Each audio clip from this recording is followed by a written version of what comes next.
말씀 누가복음 15장 18절부터 20절까지 말씀을 보겠습니다.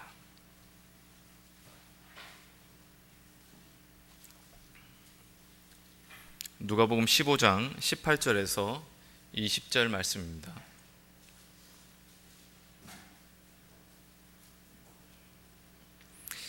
네, 우리 찾았으면 다 같이 합독하도록 하겠습니다. 시작. 내가 일어나 아버지께 가서 이르기를 아버지, 내가 하늘과 아버지께 죄를 지었사오니 지금부터는 아버지의 아들이라 일컬음을 감당하지 못하겠나이다. 나를 품꾼의 하나로 보소서 하리라 하고 이에 일어나서 아버지께로 돌아가니라.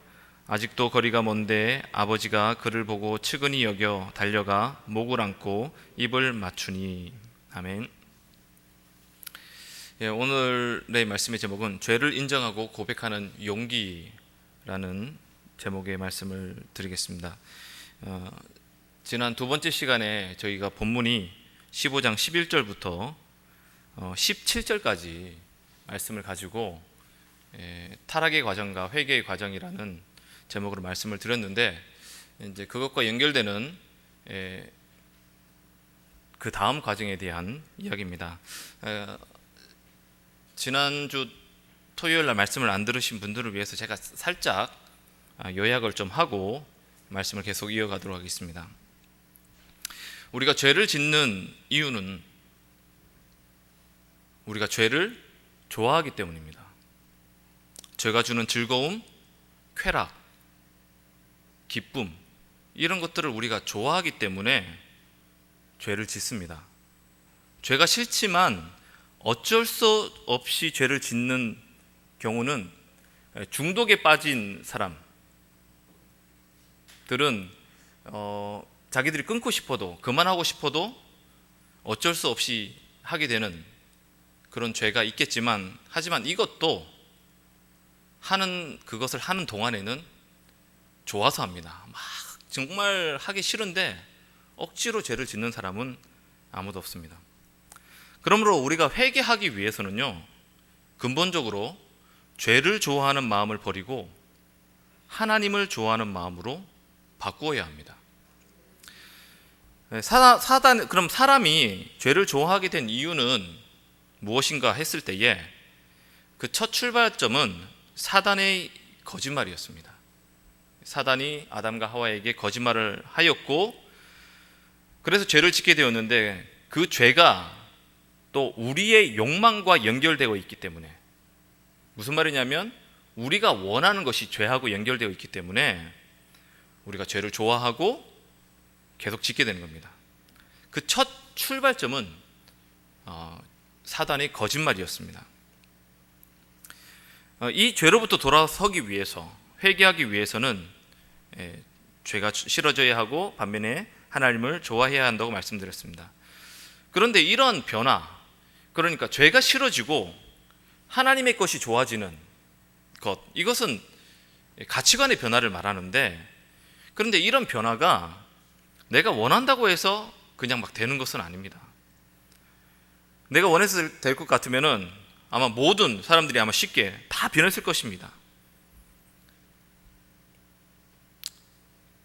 그런데 이게 쉽지가 않기 때문에 대부분은 죄를 짓는 삶을 끊지 못하고 반복하게 됩니다.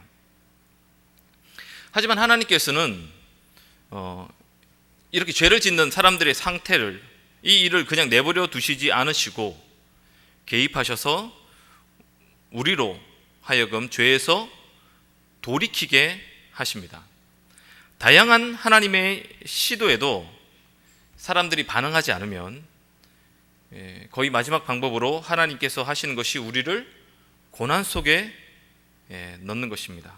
그 고난 속에 우리를 넣으심으로 인해서 우리가 스스로 잘못된 길을 가고 있으며, 내가 마귀에게 속은 것이라는 것을 인식할 수 있도록 하나님께서 우리를 도우시는 방법이 바로 고난이라는 방법입니다. 저희 이런 설명은 일반적인 이야기를 하는 것이고, 사람마다 상황마다 약간의 차이가 있을 수 있지만 대부분 이런 과정을 거치게 됩니다. 자, 오늘 우리가 읽은 말씀 바로 전 17절에 이렇게 집을 떠난 아들이, 지금 11절부터 탕자의 아들의 이야기인데, 집을 떠난 아들이 하나님의 개입하심으로 큰 흉년을 만나고, 그리고 그 흉년 때문에 아주 궁핍한 상황에 들어감으로 인해서 그때 비로소 그가 깨달은 두 가지 사실이 있는데요. 첫 번째가 17절에 나오는 말씀입니다. 첫 번째는 내 아버지 집에는 양식이 풍족하다. 그리고 아버지의 돌봄을 받는 품꾼들은 풍족한 삶을 산다는 것입니다. 이것을 그가 고난 속에서 궁핍함 속에 들어감으로 인해서 그 궁핍함이라는 것이 어떤 궁핍함이었냐면, 자기가 그렇게 경멸하고 멸시하는 돼지가 주엽 열매 먹는 것을 보면서 그 돼지를 부러워하고 있는 자신의 모습을 보면서 그가 갑자기 자기 아버지 집이 생각난 거예요. 아버지 집이 참 좋은 곳이었다. 그가 그렇게 싫어하고 그렇게 아버지의 집으로부터 벗어나기 위해서 그렇게 애를 썼던 그 아버지 집이, 그가 그 궁핍함에 빠짐으로 인해서 빠졌을 때에 그 아버지 집이 좋은 곳으로 깨달아진 것입니다. 둘째 깨달은 것은 나는 여기서 굶어 죽는구나라는 사실입니다. 자기가 원하는 삶을 찾아서 떠났고, 자기가 원하는 그것을 자기가 이룰 수 있다고 생각을 했지만, 실제 그의 삶 가운데 그가 어찌할 수 없는 고난과 궁핍함에 빠짐으로 인해서 그가 깨닫게 된 것은 나는 아무 능력이 없구나. 나는 정말 연약하구나. 돼지가 먹는 쥐염 열매를 보며 부러워하고 있는 자신을 보면서 그 상황을 몸서리치게 싫었을 텐데, 이것을 어떻게 할 수 없는 그런 자신의 철저함, 그 무능력함, 이것을 이 아들은 깨닫게 되었습니다.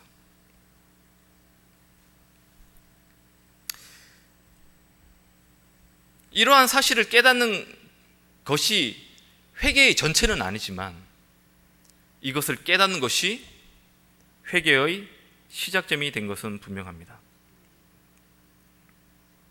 우리가 이것을 깨달았는데 여기서 끝이 아닙니다. 여기서 멈추면 우리가 회개를 하지 못합니다. 여기서 우리는 그 다음 단계로 나가야 되는데, 그 다음 단계가 무엇이냐면 나의 죄를 인정하고 고백하는 단계입니다. 죄를 인정하고 고백하는 것에 대해서 이야기하기 전에, 그러면 죄를 아는 것과 죄를 깨닫는 그것의 차이에 대해서 조금 더 제가 설명을 드리겠습니다.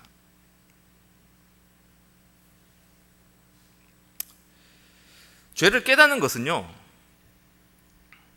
물론 진리를 아는 것으로부터 시작됩니다. 이것은 깨닫는다는 것은 아는 것은 먼저 얘기하면, 아는 것은 하나님이 누구인지 우리가 알지 않습니까? 창조주시고, 그 다음에 전지전능하시고, 우리를 사랑하시고, 이런 우리가 하나님에 대해서 알고 있는 여러 가지 것들 우리가 알지요. 죄가 무엇인지 아는 것도 아는 겁니다. 그런데 사람마다 죄를 아는 것도 수준이 다 틀립니다. 어떤 사람은, 특히 세상 사람들은 도덕적인 법률적인 죄를 어기는 것이 죄라고 여기죠. 거기서 좀 더 양심이 있고 도덕적인 사람은 그런 죄를 어기지 않아도 도덕적으로 양심에 끌리는, 법률적으로 죄가 아니지만 도덕적으로 양심에 찔리는 어떤 그런 죄를 죄라고 인정하는 사람도 있습니다. 그리스도인은 하나님을 믿지 않는 것이 죄라는 것 우리가 다 인정하실 거고, 그걸 계속 반복해서 말하는 것이 우리가 하나님 무시하고 사는 것, 교만한 것, 이거 죄라고 얘기했습니다. 1 더하기 1은 2라고 아는 것, 이건 아는 겁니다. 객관적인 사실이죠. 진리죠. 이것을 아는 겁니다. 그 전에 몰랐던 것을 아는 것, 이건 아는 거예요. 그런데 깨닫는 것은 그냥 이것이 죄구나라는 것을 아는 것에서 좀 더 들어가는데요. 어떻게 할 수 있냐면, 아는 것은 머리로 아는 것이라고 한다면 깨닫는 것은 우리의 마음과 양심으로 좀 느낌과도 관련이 있고요. 머리로 아는 것이 아니고요. 이 머리로 아는 것이 이 마음과 양심으로 아는 거예요. 이거는 깨닫는 거예요.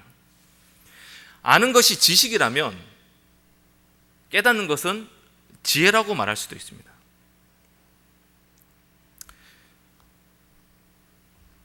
그래서 깨닫는 것에는 약간의 어떤 감정적인 요소가 작동을 하고요.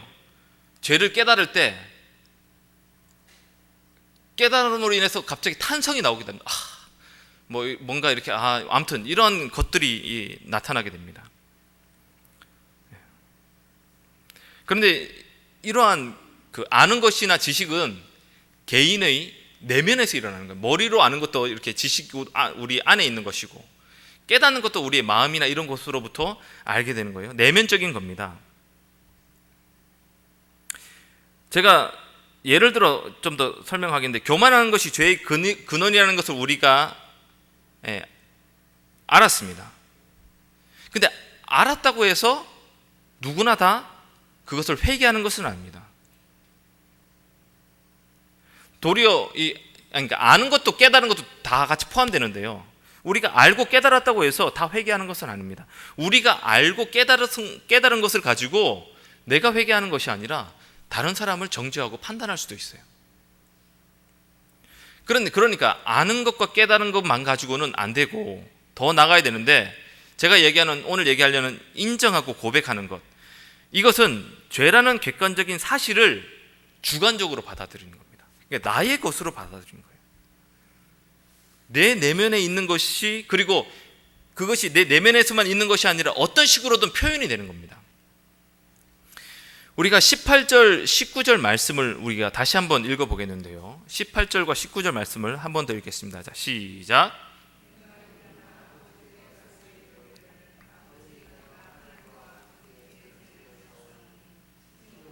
아버지의 아들이라 일컬음을 감당하지 못하겠나이다. 나를 품꾼의 하나로 보소서 하리라 하고. 이것은 아들이 혼자 사는 말입니다. 17절 말씀을 깨닫고 나서 그가 혼자 말로 하는 것인데, 내가 이제 아버지께로 돌아가야겠다. 돌아가서 아버지한테 내가 잘못했습니다. 내가 죄를 지었습니다. 라고 말해야겠다. 그리고 내가 너무너무 잘못했으니까 나를 아들로서는 도저히 아버지 밑으로 들어갈 수는 없고 그냥 나를 종 취급해달라고 해야겠다. 라고 혼자서 얘기를 한 겁니다. 그런데 이 얘기를 실제로 그가 아버지를 만났을 때의 21절에 토시 하나 틀리지 않고 그대로 얘기를 합니다. 이 내면의 변화가, 깨달음이 입술로 표현되어지는 것으로 오늘 본문이 이야기하고 있습니다. 그렇다고 해서 이것이 단순히 제가 회개와 자백이 틀리다고 말씀드렸잖아요. 자백은 회개는 아닙니다. 우리가 잘못했다고 하나님께 이야기하는 것, 그게 회개는 아닙니다. 그거는 우리가 그냥 우리 죄를 자백하는 것이고요. 회개는 그 자백이 삶의 변화로까지 이어지는 게 회개입니다. 근데 우리가 이게 단순하게 우리가 자백기도, 제가 얘기하는 인정과 자백이라는 것이 단순히 우리가 입으로 어떤 죄를 고백하는 것만을 의미하지 않습니다.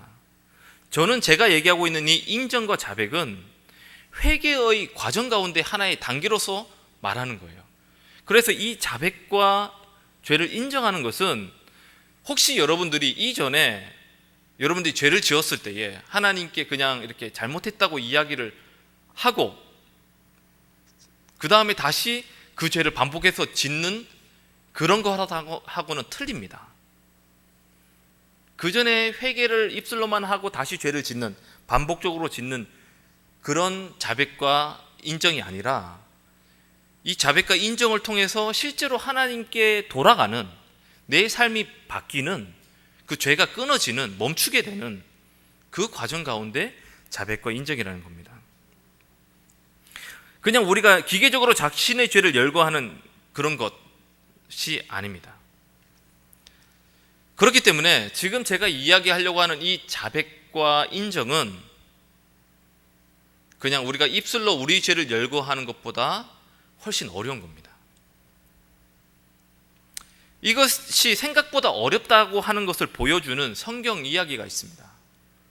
제가 오늘 사실 더 본문을 통해서 이야기하려고 하는 것은 지금부터 이야기할 이 본문인데, 이걸 가지고 우리가 다음 다시 찾아보고 이걸 가지고 더 진행하도록 하겠습니다. 마태복음 19장 16절부터 22절 말씀입니다. 마태복음 19장 16절부터 22절의 말씀은 우리가 이렇게 나의 죄를 인정하고 자백하는 것이 굉장히 어렵다고 하는 것을 보여주는 그런 본문이라고 저는 생각됩니다. 마태복음 19장 16절부터 22절. 자, 우리 이거 교독을 한번 읽겠습니다. 어떤 사람이 주께 와서 이르되 선생님이여 내가 무슨 선한 일을 하여야 영생을 얻으리이까?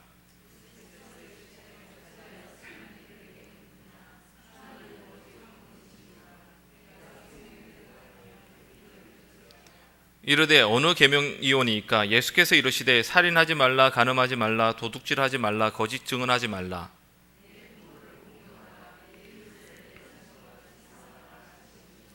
그 청년이 이르되 이 모든 것을 내가 지키었사온데 아직도 무엇이 부족하리이까?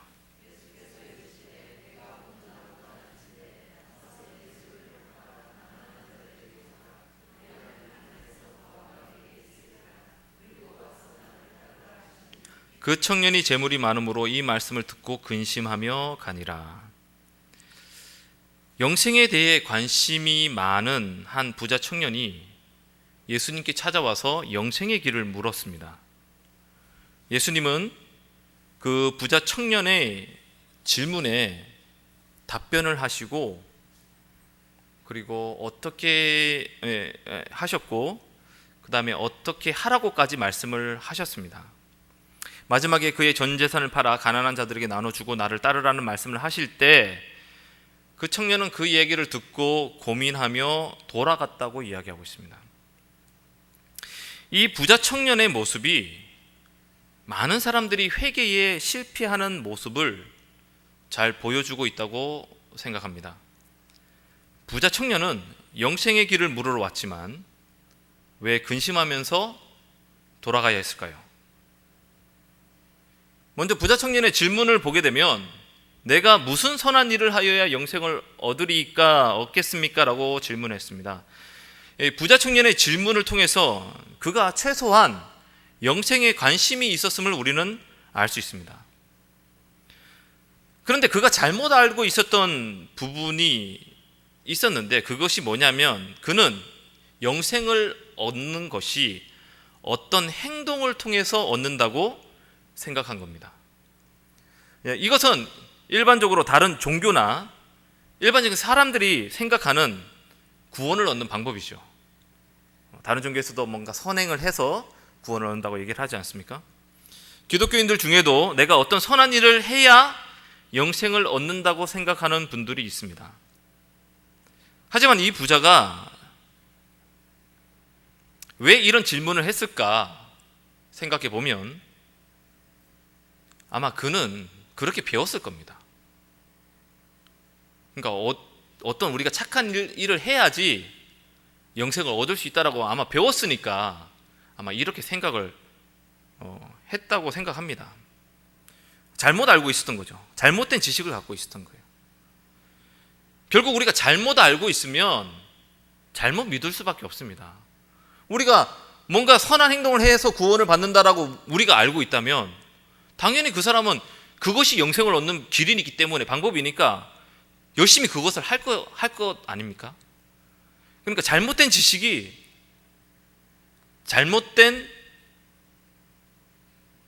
삶을 살게 만드는 거예요. 그렇기 때문에 참 우리가 말씀을 제대로 알고 정확히 알고 그리고 이것을 정확히 가르치고 배우는 것이 굉장히 중요합니다. 잘못 알고 있어서 잘못된 선택을 한다는 것은 정말 안타까운 일이죠. 예수님께서 이 부자의 잘못된 질문을 수정을 해주십니다.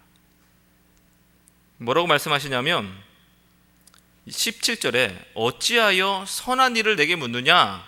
선한 이는 오직 한 분이시니라. 예수님은 선한 일에 관심을 가지고 있던 이 부자의 시선을요, 선한 분에게로 옮깁니다. 부자는 어떻게 하면 어떤 선한 행동을 해야지 구원받습니까? 라고 영생을 얻습니까? 했는데 예수님은 선한 일이 아니라 선하신 분에게 초점을 맞춥니다. 우리의 관심은 여러분 항상 하나님께로 향해야 됩니다. 우리가 회개하기 위해서는 가치관이 바뀌어야 된다고 했잖아요. 죄를 좋아하던 것이 이제는 그 죄가 싫어지고 하나님이 좋아져야 돼요. 하나님이 좋아졌다는 말은 하나님에게 관심이 생겼단 말이죠. 우리가 무엇에 관심을 갖느냐, 내가 좋아하는 것에 관심이 가게 돼 있거든요. 죄를 짓는 사람은 하나님에게는 관심 없습니다. 관심 있는 것이 온갖 세상적인 거예요. 무엇을 먹을까? 무엇을 입을까? 어떻게 하면 잘 살 수 있을까? 어떻게 하면 더 멋지게 보일까? 어떻게 하면 사람들에게 인정을 받을까? 어떻게 하면 행복할까? 어떻게 하면 행복할까라는 질문 자체는 굉장히 좋은데 할 수 있는 방법들이 온갖 세속적인 것들입니다. 그래가지고는 진짜 행복을 얻을 수 없고, 그래가지고는 하나님께로 돌아가는 정말 회개하는 삶을 살 수가 없어요. 관심이 하나님께로 향해야 됩니다. 사람들은 눈에 보이는 결과나 행동에 주목하지만 하나님은 그렇지 않습니다. 본질에서 벗어나서 그릇된 가치를 추구하는 일이 있어서는 우리는 안 됩니다.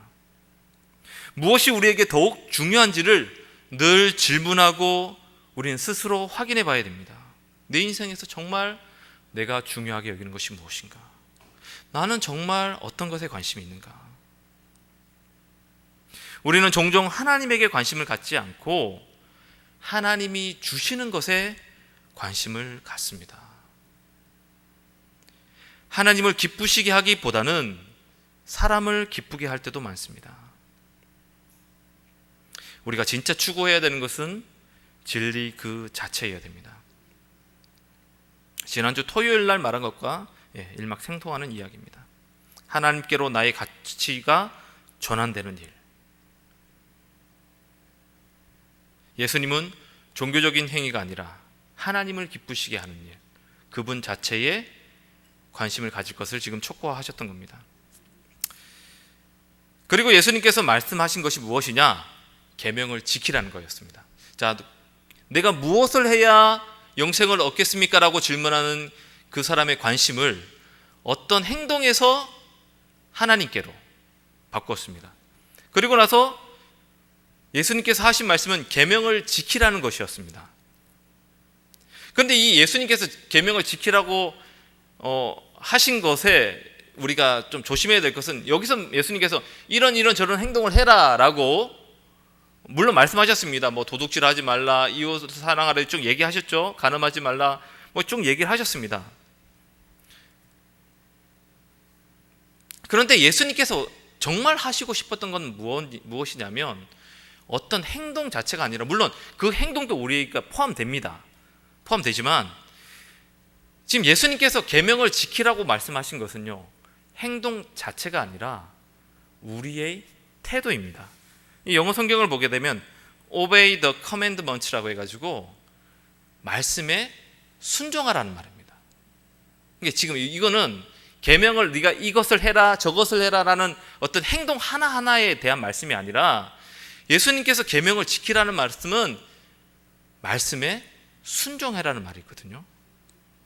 이 말씀에 순종하라는 것하고 어떤 것을 하라는 것, 지금 어떤 계명 말입니까 했을 때 간음하지 말라 이런 행동 자체를 얘기했는데, 행동 자체가 아니라 하나님 말씀에 대한 순종이에요. 예수님께서 지금 그 사람에게 그 부자 청년에게 얘기하시는 것은 하나님께 순종하라는 태도입니다. 사람들은 어떤 행동을 했느냐에 더 포커스를 맞추지만 우리 하나님은 우리의 행동 자체가 아니라 태도에 더 관심을 갖고 계십니다. 바른 태도는요, 바른 행동을 가져오지만 우리가 아무리 바른 행동을 한다고 해서 그것이 곧 바른 태도의 결과만은 아닙니다. 바리새인들이 그랬죠. 그들은 율법을 다 지켰잖아요. 하지만 그들의 태도는 하나님께 대한 순종이 아니었어요. 그러니까 여러분, 행동 자체가 우리의 태도를 설명해 주지 않습니다. 그렇기 때문에 여러분, 우리가 더 초점을 맞춰야 될 것은 내가 무엇을 했느냐가 아니라 내가 진짜 하나님께 순종하고자 하는 태도가 있느냐, 이게 훨씬 더 중요한 거예요. 잘못된 방향, 잘못된 관심, 잘못된 행동은 우리가 잘못된 생활 방식을 영위하도록 만드는 요소입니다. 자, 어쨌든 간에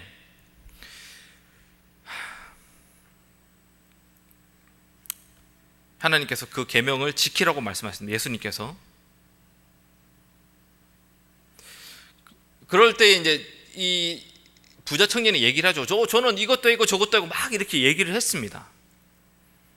근데 이 사람의 행동은 이게 온전하지 않았던 것이 무엇이냐면, 그가 했던 그 순종은요, 행위는 자기가 할 수 있는 범위 내에서의 행동이었어요. 순종이었어요. 근데 이것도 대단한 겁니다, 사실은. 여러분, 우리는 솔직하게 내가 지킬 수 있는 것도 종종 지키지 않을 때가 있습니다. 인정하십니까? 저는 있어요. 저는 제가 충분히 순종할 수 있는 것도 때로는 죄가 더 좋아서 고의적으로 순종하지 않을 때도 있었습니다.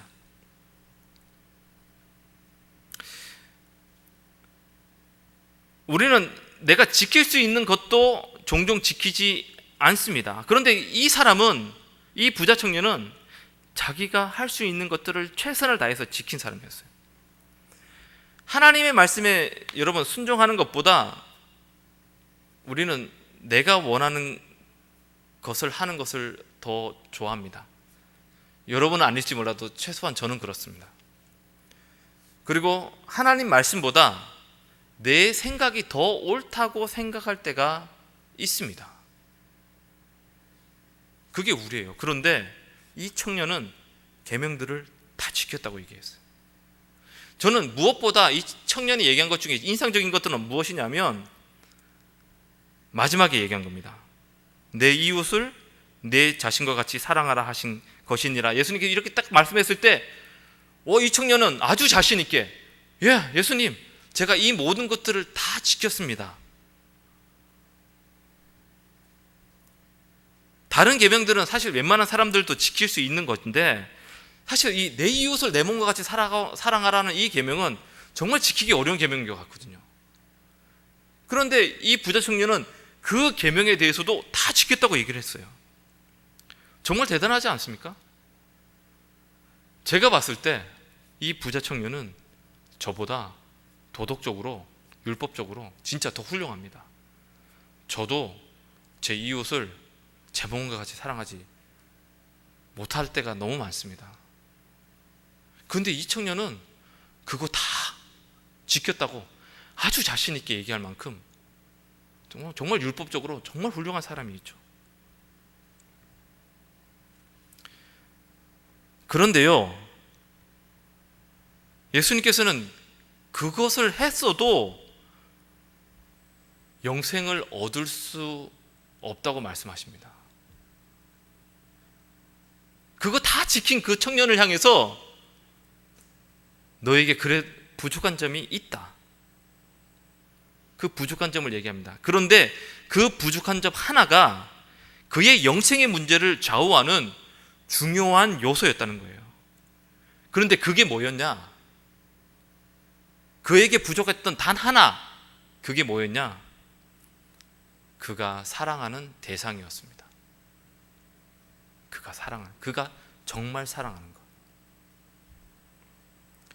예수님은 그에게 부족한 한 가지를 지적하셨는데, 그것은 다름 아니라 그가 가치 있게 여기는 거였어요. 그가 정말 가치 있게 여기는 것. 그가 사랑하는 대상.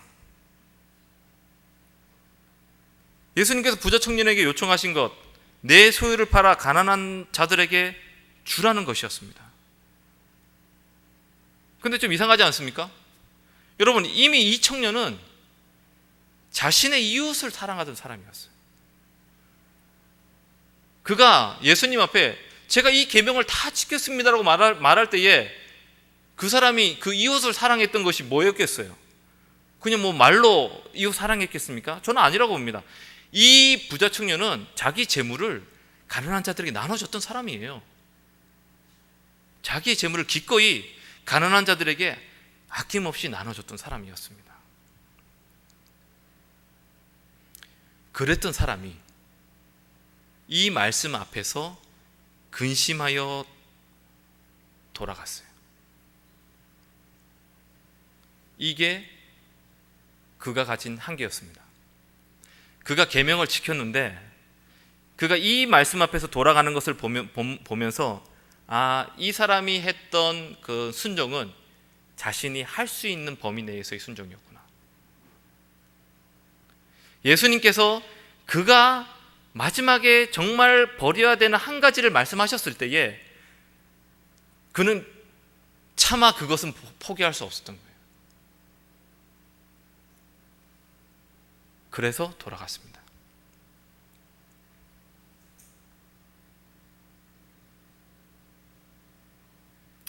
여러분, 오늘 말씀의 우리 주제를 다시 한번 생각해 봐야겠습니다. 죄를 인정하고 고백하는 용기, 이게 제목이거든요. 죄를 인정하고 고백하는 용기. 부자 청년은 예수님의 요구에 아무 말도 하지 못한 채 근심하며 돌아갔어요. 그가 그토록 찾아 헤매던 영생의 길을 예수님께서 말씀해 주셨지만 그 부자 청년은 도리어 근심에 휩싸였습니다. 예수님의 요청에 아무 대답도 하지 못하고 조용히 물러갔어요. 차라리 그는 귀신 들린 아들을 고치러 왔던 아버지처럼 예수님 앞에서 자신의 믿음 없음을 고백하며 예수님 도와주세요. 제가 믿음이 없습니다. 용서를 구하고 예수님께 도움을 구하는 것이 마땅했습니다. 그러나 부자처는 그것조차 하지 못하고 돌아갔어요. 왜 그렇습니까? 그는 예수님이 지적한 그 한 가지, 자신의 죄를, 자기가 사랑하는 것들에 대해서 인정하고 그것을 내려놓을 용기와 자신이 없었던 거예요. 하나님 앞에, 예수님 앞에 하나님, 내가 하나님보다 물질을 더 사랑했습니다. 사랑합니다. 라는 그의 마음 안에 있었던 진짜 돌이키지 않는, 회개되지 않는 그것을 하나님 앞에 인정하고 고백할 용기가 없었던 거예요. 그래서 그는 영생의 길을 물으러 왔지만 결국 돌아간 것은, 여러분, 우리 안에 있는 이런 죄들을 하나님께서 말씀을 통해서 여러분에게 말씀하시고 지적하시고 깨닫게 하시고 하실 때에 포기할 수 없는 그 한 가지, 그 죄를 하나님 앞에서 고백하고 인정하고 포기하겠다고 얘기할 수 없다면 이게 진정한 자백이 안 된 거예요.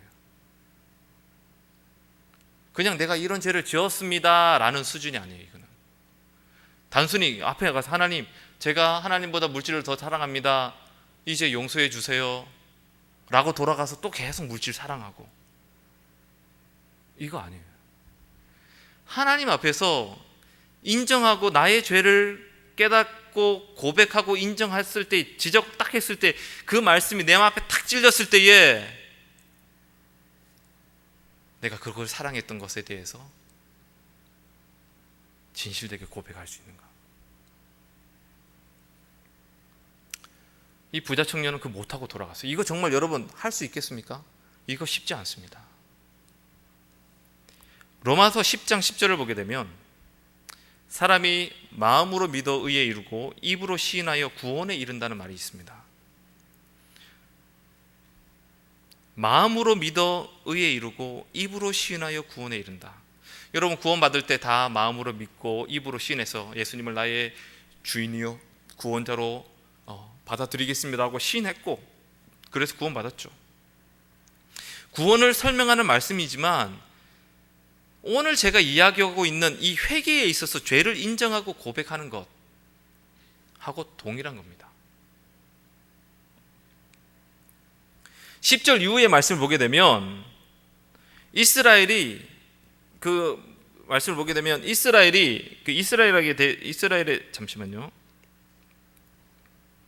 이스라엘에 대해서 쭉 이야기가 나오는데,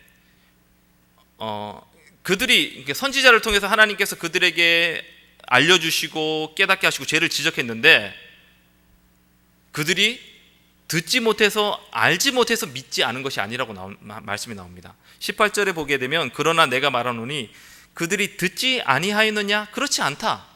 19절에 내가 말하노니 이스라엘이 알지 못하였느냐? 그렇지 않다.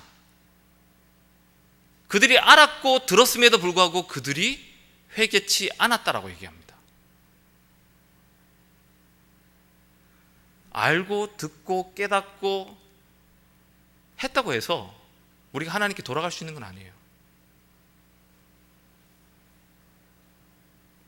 그들은 끝까지 선지자들의 말을 듣지 않았고 자신들의 죄를 인정하지 않았고 자백하지 않았습니다. 그 결과 심판을 받게 되었습니다.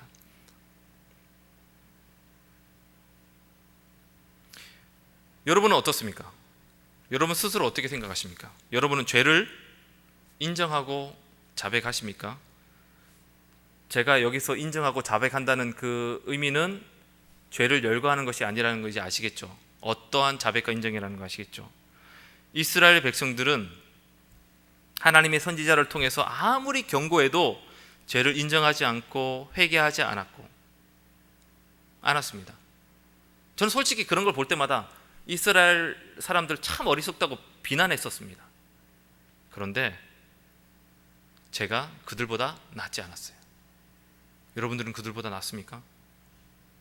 내 죄를 인정하고 자백하는 사람인지 아닌지를 확인할 수 있는 그냥 조금의 힌트, 우리 일상생활에 내가 죄를 자백하고 인정할 수 있는 사람인지를 알 수 있는 조금만 힌트, 그것은 우리가 다른 사람의 충고나 조언을 받아들이는 태도를 보면 조금 우리가 힌트를 얻을 수 있습니다. 솔직히 우리가 다른 사람의 충고나 조언을 받는 거 별로 그렇게 기분 좋지 않거든요. 우리가 대인배처럼 그것을 받아들이려고 하지만 사실 우리 안에서는 굉장히 기분 나빠하고 합니다. 그 사람이 나의 죄를 지적하고 할 때에 솔직하게 인정하고 싶지 않아요. 막 반론을 제기하고 싶고 핑계를 대고 싶어 합니다. 만약에 우리가 그렇다면 우리는 사실 우리 죄를 잘 인정하고 하지 않는 사람일 수 있습니다. 저도 제가 그런 걸 느낄 때가 많습니다. 제가 그냥 입술의 죄를 고백하는 것도요, 그러니까 나의 죄를 열거할 때도 제가 이런 걸 느낀 적이 있습니다. 하나님 앞에서 내가 내 자존심을 좀 세우는 모습을 제가 본 적이 있었어요. 어느 날. 그러니까 하나님 앞에서 내가 내 죄를 열거를 하는데 하나님 앞에서 내가 그렇게 나쁜 사람이 아닌 것처럼 보여주고 싶었던 것 같아요.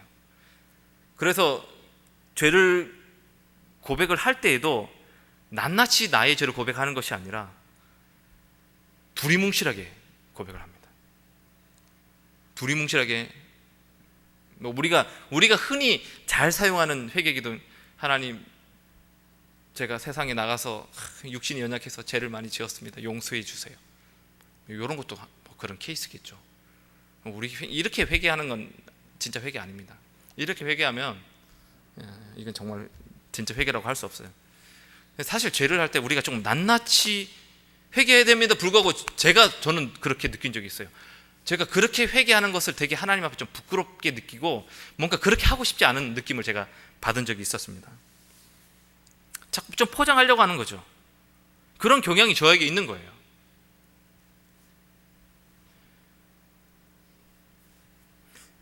하나님께서는 말씀과 성령님을 통해서 우리를 계속해서 죄를 깨닫도록 해주시거든요. 말씀 앞에 서면 자꾸 내 죄가 보이고 해야 됩니다.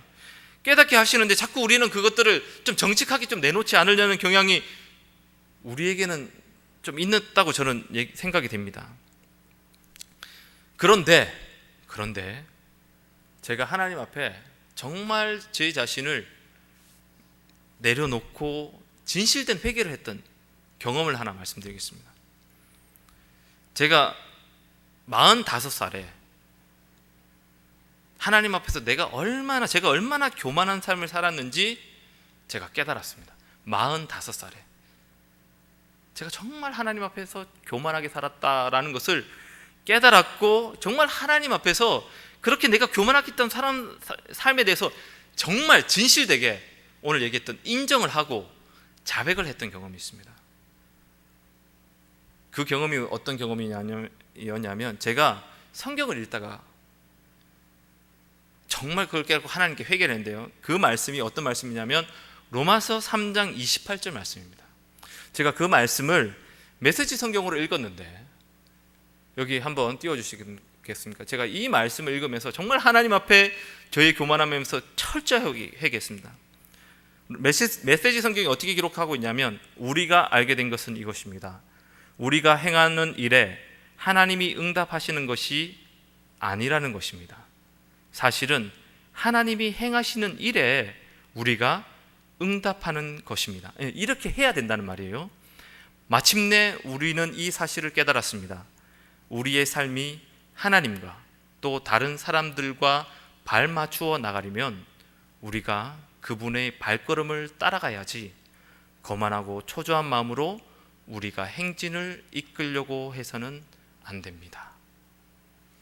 제가 이 말씀을 읽는데, 제가 하나님의 발걸음을 따라간 것이 아니라 제가 앞서 나가고 하나님 보고 따라오라고 했다 하는 저의 교만함이 보였습니다. 이 말씀을 읽으면서 하나님이 세상의 통치자라는 것을 제가 정말 머리로 아는 게 아니라 정말 마음 깊은 곳에서부터 하나님이 이 세상의 통치자라고 제가 인정을 했습니다. 동시에 내가 하나님을 마치 나의 종 부리듯이 했다는 것이 깨달아지면서 하나님 앞에 회개를 했어요. 하나님, 제가 하나님을 종 부리듯이 살았군요 라는 것을 진짜 하나님 앞에 자복했습니다. 그런 나의 삶은 나의 잘못된 기도에서 먼저 깨달아졌는데요,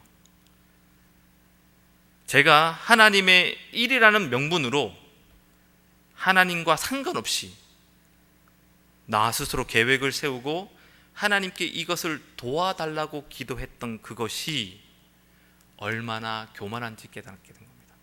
내가 하나님의 일이라는 타이틀을 딱 붙이고, 하나님, 이거 하나님의 일입니다, 제가 이것을 하겠습니다, 하나님 도와주십시오. 우리 이런 기도 많이 하지 않나요? 근데 제가 이렇게 기도한 것이 정말 하나님 앞에서 얼마나 이게 무례하고 정말 건방지고 정말 이게 나쁜 거라는 것이 정말 제가 깨달아졌던 거예요. 그리고 이걸 이렇게 내가 기도했던 것이, 하나님 정말 죄송합니다, 잘못했습니다 라고 기도했습니다.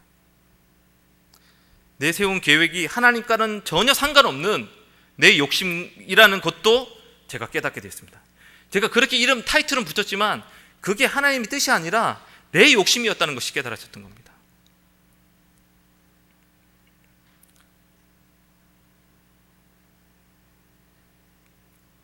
그래서 저는 그분에 대한 회개를 했고요, 그 뒤로 저의 기도가 완전히 달라지게 됐습니다. 지금 제가 이게 회개가 어떤 건지를 설명하는 겁니다. 제가 진짜 그렇게 고백하고 인정을 했고요, 그리고 나서 저의 기도가 달라졌어요. 제가 이 얘기는 이제 이렇게 자세하게는 설명 안 했지만 제가 수요 예배나 간간히 얘기를 했었습니다. 그러고 나서 저의 기도가 달라지게 됐는데, 제 기도가 그때부터 내가 바라는 것을 기도하는 것이 아니라 하나님께 묻는 기도로 바뀌었어요. 그래서 저는 심지어 어떻게까지 기도하냐면, 처음에 앉아서 그러니까 제가 갖고 가는 기도 제목은 거의 없습니다. 제가 하나님 앞에 나갈 때, 기도하러 갈 때에 제가 어떤 기도를 해야지라고 들고 가는 기도 제목이 거의 없습니다. 지금은 거의 없고요. 물론 때에 따라서 기도를 하게 되지만 하나님께서 주시는 그런 기도 제목을 가지고 기도합니다. 그래서 기도 제목을 가지고 안 가기 때문에 처음에 기도하는 게 뭐냐? 하나님, 제가 무엇을 위해서 기도할까요? 라고 묻습니다. 그러니까 처음 기도부터 하나님께 묻습니다. 내가 무엇을 위해서 기도해야 될지. 그렇게 하나님께 물어보고요. 그렇게 기도하는 가운데 하나님께서 떠오르게 하시는 기도 제목을 가지고 기도를 합니다. 그렇게 기도하다 보면은 어떤 말씀이 떠올라서 말씀을 가지고 기도할 때도 있고, 뭐 우리 청년들이 생각나서 청년들을 가지고 기도할 때도 있고, 뭐 이렇게 수련회를 준비하면서 수련회도 마찬가지죠. 제가 어떤 말씀을 전할까요라는 건 먼저 묻고요. 그렇게 하면서 이렇게 계속해서 물으면서 기도합니다. 그런데 이렇게 기도하는 것이 훨씬 쉽습니다. 사실 저 기도하는 거 굉장히 어려웠거든요. 왜냐하면 기도 제목을 가지고 기도를 해도 저는 솔직히 기도할 게 별로 없었어요. 똑같은 기도 제목을 가지고 뭐 똑같은 말만 계속 반복하는 것 같았습니다. 무조건 달라고 기도하는 거고, 그리고 기도하는 것들이 어제 똑같고 오늘 똑같고 내일 똑같고 거의 비슷했거든요. 그러니까 기도하는 게 너무 힘들었는데, 이렇게 기도가 바뀌고 나니까 이제는 기도하는 게 힘들지 않습니다.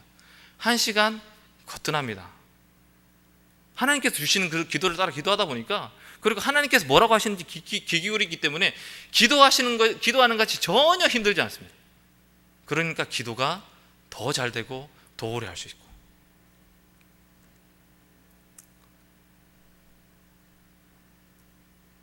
그렇게 철저하게 하나님의 뜻을 찾고 하나님께서 원하시는 대로 내 삶이 이끌려지기를 기도하게 되었고요. 이것은 내 삶에 있어서 진짜 커다란 변화를 가져왔어요. 하나님을 정말 주인으로 모셔드리는 그런 계기가 됐고, 뭐든지 할 때에 하나님의 관점으로 모든 것을 보게 되는 그런 출발점이 되었습니다.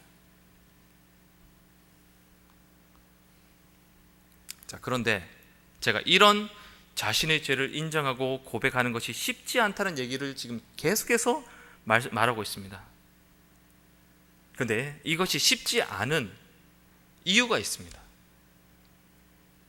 왜냐하면 여러분, 우리가 나의 죄를 인정하고 나의 죄를 자백하는 것이 쉽지 않은 것은 우리가 현실적인 필요를 가지고 살아가고 있고, 또 사람들과의 관계 속에 살고 있기 때문입니다. 이게 무슨 말인지는 뒤에 설명을 들으시면 이해하실 겁니다.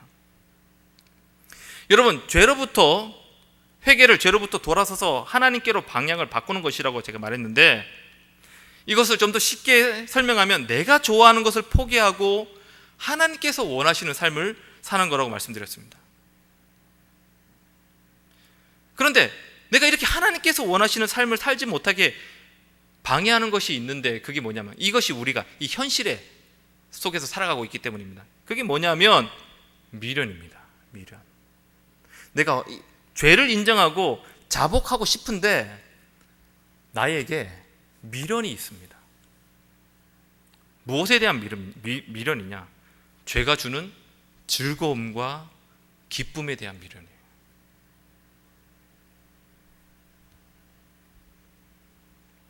죄가 아니더라도 하나님보다 더 좋은 어떤 것으로 인해서 내가 누리는 즐거움과 만족에 대한 미련이 있으면 우리가 회개가 어렵습니다.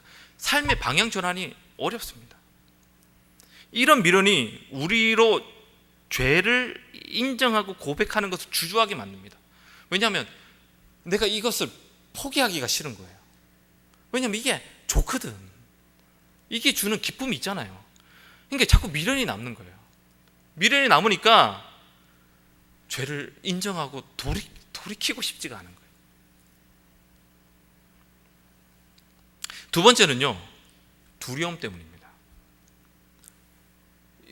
오늘 부자 청년이 말했던 것처럼 걱정과 근심도 이 두려움 속에 포함되는 겁니다. 이것은 첫 번째와도 비슷한 이유이기는 하는데요. 좀 다르게 나타나는 그런 어려움이라고 할 수 있는데요. 사실 이 두려움이 우리 삶에 정말 많은 부분에 영향을 미치고요.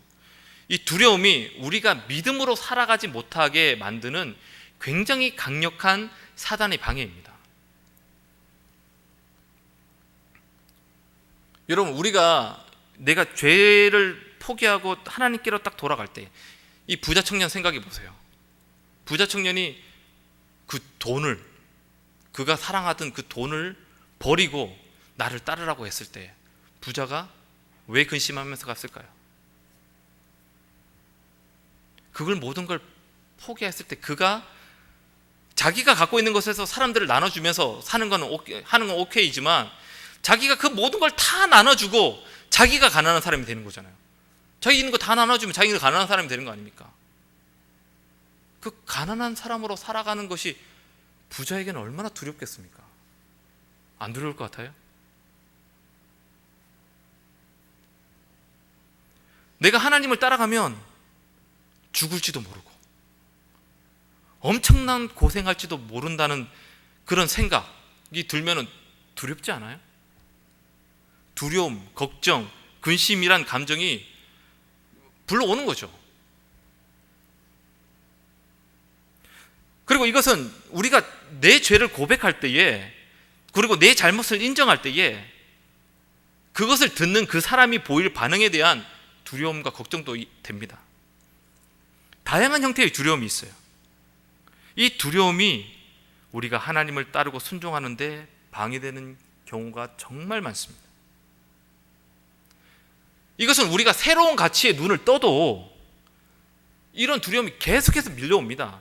이건 뭐 믿음이 좋은 사람이라고 안 들어오는 게 아니에요.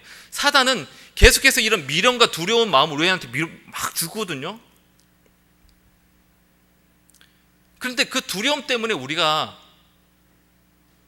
믿음의 결단을 못하는 거죠. 하나님께로 못 돌아가는 거예요.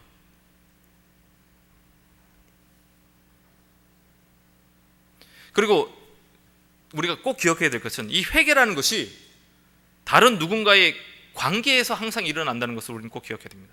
여러분, 죄를 인정하고 자백하는 것도 여러분 나 혼자서 하는 게 아닙니다. 대상이 있어요.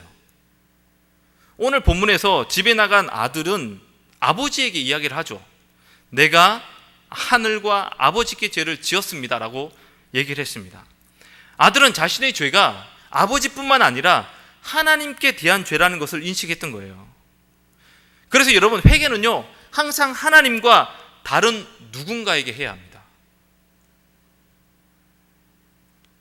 이것은 우리가 잘못 행동한 사람을 찾아가서 사과를 하고 용서를 구한다는 걸 말해요. 그리고 우리가 잘못했을 때 하나님 앞에 나가서 자신의 잘못과 약점을 온전히 인정하는 것을 말합니다.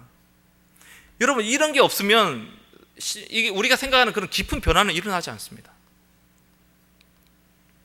이런 요소들 때문에 죄를 인정하고 고백하고 회개하는 것이 어려운 겁니다. 미련, 죄에 대해, 그 세상에 대한 또는 하나님을 따라가는 것에 대한 두려움, 또는 사람들로부터 받을 비난, 그 다음에 우리 삶에 있어서 여러 가지 나를 주저하게 만드는, 하나님을 온전히 따라가는 데 있어서 주저하게 만드는 그런 수많은 나를 두려워하게 하는 요소들, 이런 것들이 우리가 하나님께 죄를 자복하고 인정하고 하나님께 돌아가는 것을 방해하는 요소들입니다.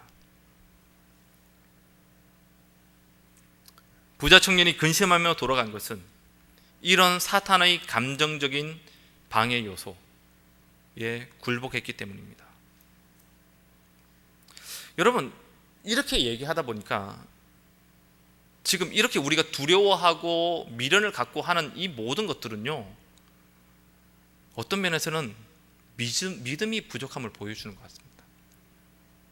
하나님을 따르면 불행하고 고생만 할 것이라는 생각을 여러분 하시나요? 하나님을 제대로 믿으려면 내가 고생해야 된다, 정말 힘들 것 같다, 그런 생각이 있으신가요? 아마 있을 거라고 생각합니다. 그래서 우리가 그게 무서워서 사실 안 가는 거예요.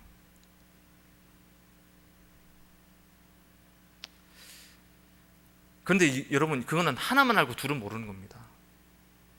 여러분, 우리가 하나님을 그렇게 우리 것을 포기하고 하나님을 따라갈 때에 진짜 불행하고 정말 고생하고 정말 형편없는 인생을 우리가 살까요? 그렇지 않습니다. 하나님께서 채워주시는 은혜, 가난함 속에서도 기쁨을 누리는 그런 행복, 돈이 없어도 거기서 넉넉함을 느끼는 그런 풍요. 여러분, 이것은 한 번도 경험해보지 못한 사람은 그런 게 도대체 어디 있어? 돈이 있어야지 풍요하지. 아니요, 돈이 없어도 그 속에서 풍요함을 누릴 수 있습니다. 뭐 하나님께서 우리에게 꼭 돈을 많이 줘서 우리가 풍요로운 것이 아니라, 여러분, 우리는 하나님 때문에 우리는 풍요로운 거지, 하나님이 채워지는 것 때문에 풍요로운 것은 아닙니다. 만약에 그렇게 생각한다면 그거는 아예 처음부터 잘못 알고 있는 겁니다. 우리는 하나님으로부터 만족해야 되는 사람들이에요. 사람의 만족이 돈에 많고 적음에 있지 않다는 것을 여러분 한 번도 경험해 보지 못했습니까? 아니, 경험해 본 적이 있지만 그럼에도 불구하고 내 내면의 세상을 향한 동경이 너무 커서 그 경험까지 그냥 무시해 버리고 세상을 쫓아가고 있지는 않습니까? 결국 우리가 두려워하고 근심하고 걱정하는 게, 제가 이렇게 생각해 보니까 결국 믿음의 문제더라고요. 그러니까 제가 회개에 대해서 말씀을 준비하고 이렇게 하면서, 회개도 결국은 믿음의 문제입니다. 근데 제가 이렇게 말씀을 준비하면서 제가 궁금했습니다. 사람들이 예수님께서 내가 아직 죄인이었을 때에, 하나님과 원수가 되었을 때에, 사랑받을 만한 것이 아무것도 없을 때에 나를 사랑하셔서 나의 죄를 위해서 죽으시고 부활하심으로 나를 구원해 주셨다는 것을 우리가 믿으면서 어떻게 내 인생을 하나님께서 책임지시고 돌보실 거라는 것을 믿지 못하는 걸까?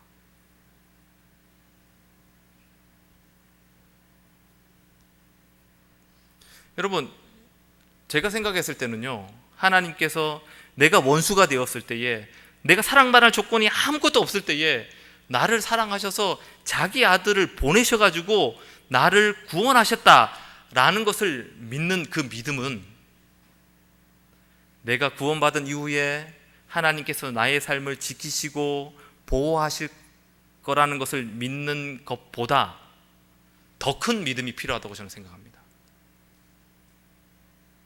왠 줄 아세요? 지금은 내가 하나님께서 구원받았잖아요. 구원받았고 내가 하나님의 자녀잖아요. 하나님 우리 아버지예요. 아버지가 자녀를 천에 빌어놓고, 그것을, 여러분 그게 믿어지세요? 아버지가 나를 도와줄 거다, 책임져 줄 거다라는 것을 믿는 것이 너무 당연하고 자연스러운 거 아닌가요?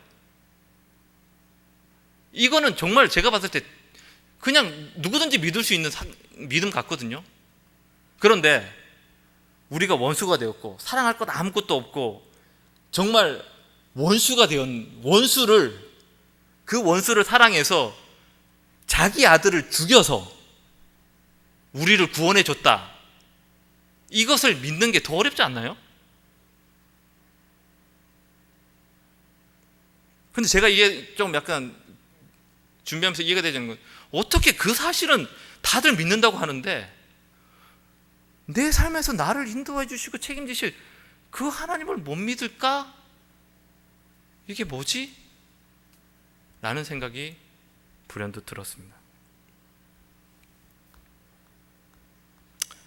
세상을 두려워하고 걱정하고 근심하는 것은 믿음이 없거나 부족해서입니다. 이것을 개인의 성격이나 심리적인 요소로 무시해버리면 안 됩니다. 우리가 어떤 상황에서 안정감을 느끼는지를 보면 우리가 무엇에 믿음의 근거를 두고 있는지 쉽게 확인할 수 있습니다. 요한일서 4장 18절 말씀을 보게 되면, 사랑 안에 두려움이 없고 온전한 사랑이 두려움을 내쫓나니 두려움에는 형벌이 있음이라. 두려워하는 자는 사랑 안에서 온전히 이루지 못하였느니라 라고 말하고 있습니다. 사랑 안에 두려움이 없다. 그러니까 하나님을 믿는 그 믿음, 하나님을 사랑하는 그 마음에는 두려움이 있을 수 없다는 말입니다. 만약에 두려움이 있다? 두려움이 있다는 것은 믿지 못하는 것이고, 그래서 그 두려움에는 형벌이 있을 거라고 얘기하는 겁니다. 하나님을 사랑하는 사람은 두려움을 몰아냅니다. 우리가 두려운 감정이 들어올 수는 있습니다. 사단은 우리가 구원받고 믿었지만 끊임없이 우리를 향해서 부정적인 감정들 계속해서 집어넣습니다. 그것까지 들어오는 걸 우리가 막을 수는 없습니다. 하지만 하나님에 대한 온전한 사랑과 신뢰는 우리 안에 들어온 그 두려움을 내어 쫓는다고 성경이 말하고 있습니다. 그래서 하나님을 사랑하는 수많은 믿음의 선조들은 그렇게 담대히 순교의 자리까지 나아갈 수 있었던 것입니다. 우리는 무엇을 두려워하고 있습니까? 우리가 진짜 두려워해야 할 대상은 하나님이시고, 우리가 진정 사랑해야 될 분도 하나님이십니다. 세상에 대한 미련과 사단이 주는 두려움을 벗어버리고 나를 구원하신 하나님에 대한 믿음으로 죄를 인정하고 자백하는 시간을 우리 이 시간 다 같이 갖도록 하겠습니다.